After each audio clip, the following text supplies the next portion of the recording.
Goeiedag! Is that the wrong language? No, that's Afrikaans. It sounds like Welsh and you skipped a week. No, it's Afrikaans. Is it? Which is interesting because it's a bit of a melting pot of a bit of Dutch, isn't it? Yes. So I hope my pronunciation was correct there, but good day to everybody. So, leading on to our theme for this week, Dine at Home, we're going to South Africa. Yeah. I'm quite excited and I'm very hungry having just photographed all of this. Yeah.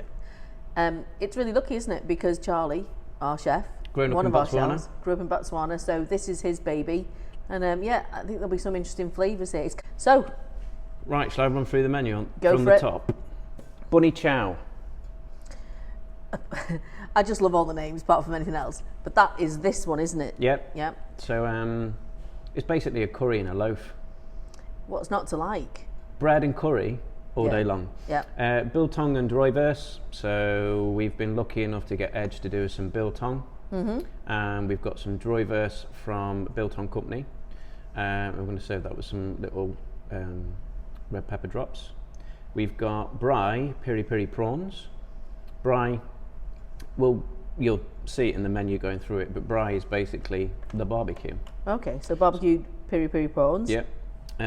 We've got for the sides some braai mealies, or basically some barbecue corn. We've got some garlic bread from the braai as well. And then for mains, we're going through to a mixed grill. From the braai, we've got some boerewors. So this is from Edge as well. So they've done a beef sausage for us. We've got a lamb kebab, some chicken thigh, and on the side a bit of spicy chakalaka, and some bean salad. Yeah. Then we go into the oxtail potjie with boerewors. I think I pronounced that correctly. And then we've got Cape Malay pickled fish, which we haven't got a photo of, but it's coming in, with red cabbage slaw and a Cape Malay rice.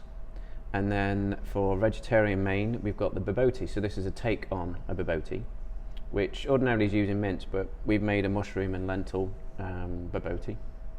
And then for desserts, we've got milk tart, or an egg custard tart. We've got malva pudding with custard, so it's an apricot sponge with pudding, apricot sponge pudding with custard, and then we've got the Coke Sisters as well. Plaited syrup soaked donuts. That sounds very decadent, doesn't it?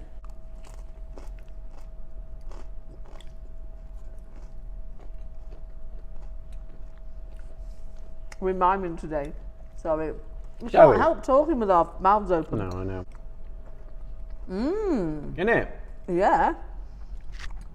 Really zingy. That's delicious. Piri piri is an interesting one because people always associate it with Portugal, Yeah. And we'll mention Portugal later. which we will, but it's actually South African, isn't it? Or it's actually African. Nando's was started off as a South African chicken restaurant, but it's that Portuguese sort of influence. Yeah. Portuguese, they get everywhere, don't they? Well, yeah, well, you know me, made in Hong Kong. Biltong. Right. Here we go. Now, It's very different. Well, it's a form of charcuterie, but it's different in that there's a lot of air drying involved. There's a lot of moisture taken away from it. Edge have done as biltong, which is probably using silverside. yeah. Make like a herb salt mix to go over the top, a rub, and then it's air dried. Really nice. Try one with a bit of a pepper. Now, we Really had a nice. debate about these, didn't we? Well, we've now found out that South American, Yeah. but I think they go really nice with it. I think they go lovely with them. And so they're going to leave it, they're leaving it whole, aren't they? Because this is how you would eat it. Yeah. But that's delicious. I'm going to have another piece of that. We should sell this more. You reckon? So, mains. Do you want to go with the bobotie first?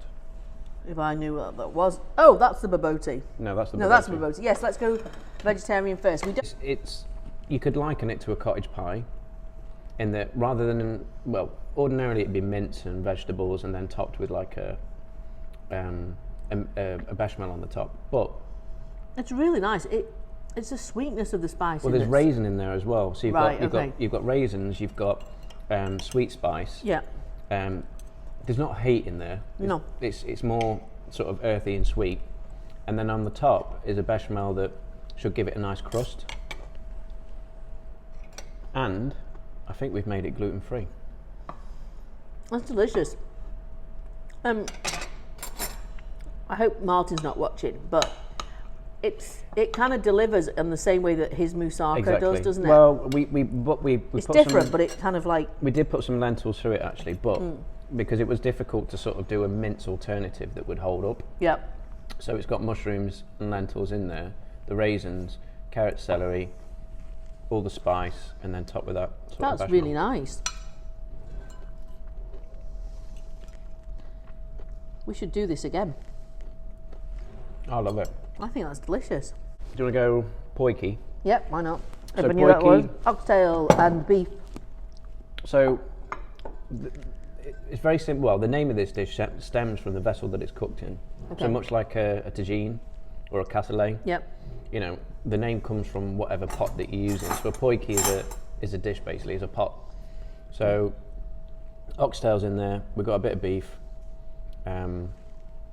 It's just something umptuous. And green bean mash as well. Yeah. So I'm not going to pronounce it, but that's the side.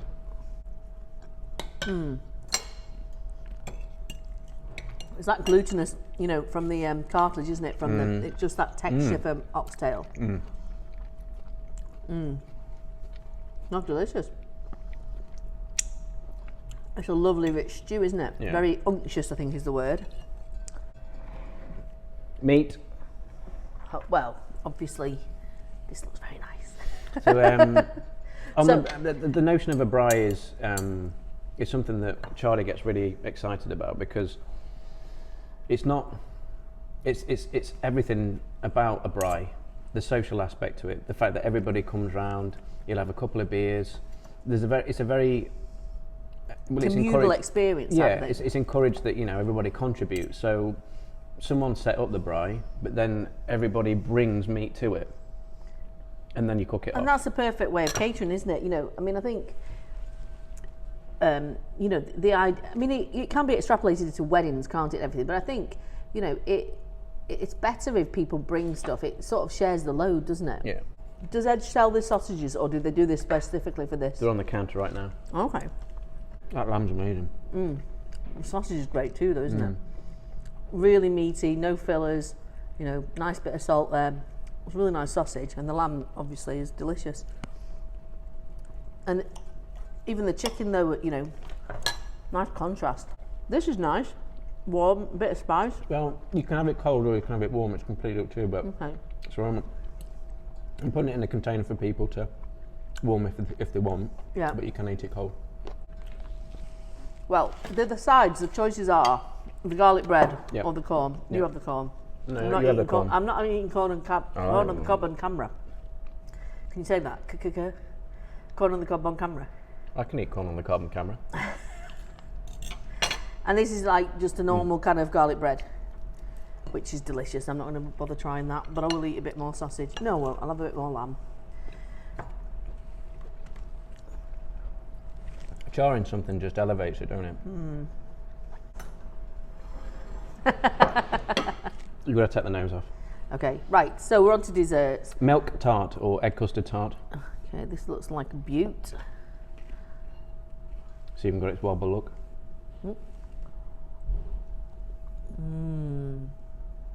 Really rich. It's a dessert that you find in so many different cultures and cuisines. The notion of having a custard or an egg custard tart pie, I know. everywhere. I don't mind that. That's one of my favourite things, custardy based things. And then this is something unusual, isn't it? Plaited syrup soaked donuts. Cook Sisters. Cook Sisters. And go on, is there a story behind this title? There is, but I Years can't ago, remember there were two sisters and they both had plaits in their hair. Maybe. I know there's a monument. Is it? That's got, oh my god. The concept of soaking them in syrups is not. I've not heard of that before. So you can eat this cold. That's really good. Sponge pudding and custard. But the slight difference here is that it's using an apricot jam. Malva pudding. Go on, simultaneous. No, after you. Okay.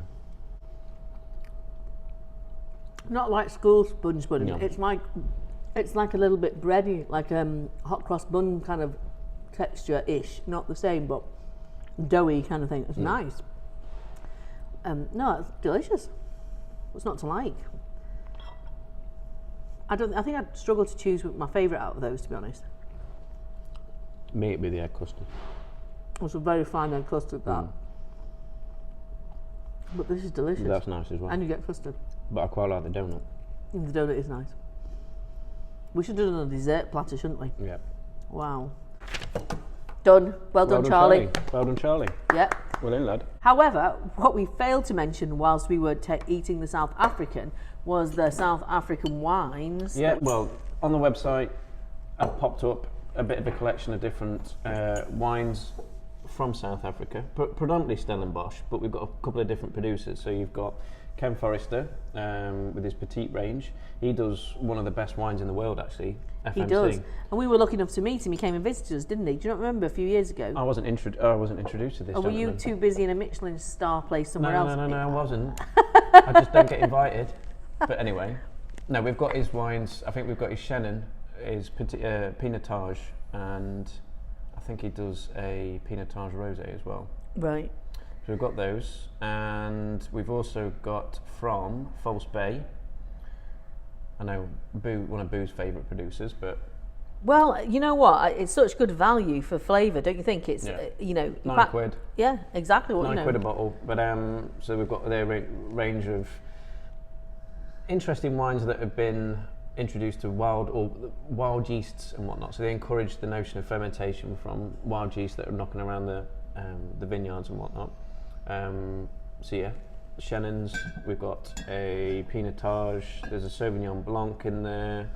So there's those from Waterkloof, which is a big name producer down that way. We've got their Circumstance Sauvignon Blanc as well. Mm-hmm. And then there's a Petit Syrah in the form of Wandering Beast as well. So there's a bundle on there, which is good value, and also, well, you can also see them individually as well. So they're on the web in the Dine at Home section. Great.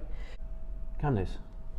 Tom. In other news, Dine at Home news, we have the Welsh menu next week. Yes, so it's St David's Day on the 1st, but we're going to be inspired by that. Yes. And have a day Dine at Home for that week, which is going to be Welsh inspired. So Welsh recipes, Welsh ingredients, all things Welsh.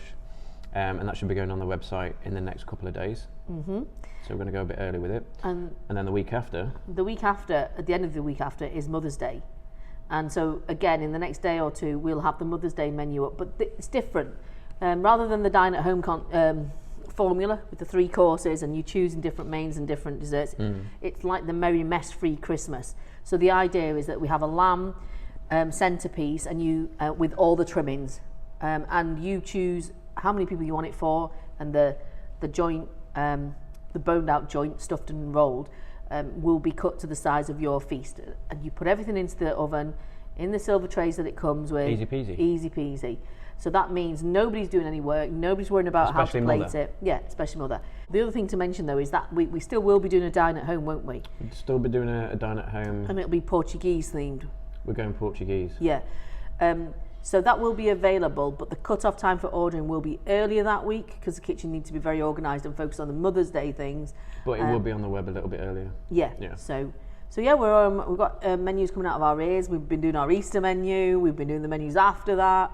We're motoring along, aren't we, with Dine at Home? There's going to be lots of menus up on there. Mm-hmm. Should we sign off? We should. Okay. Thank you for listening, everybody, and we'll see you in the next one. Bye.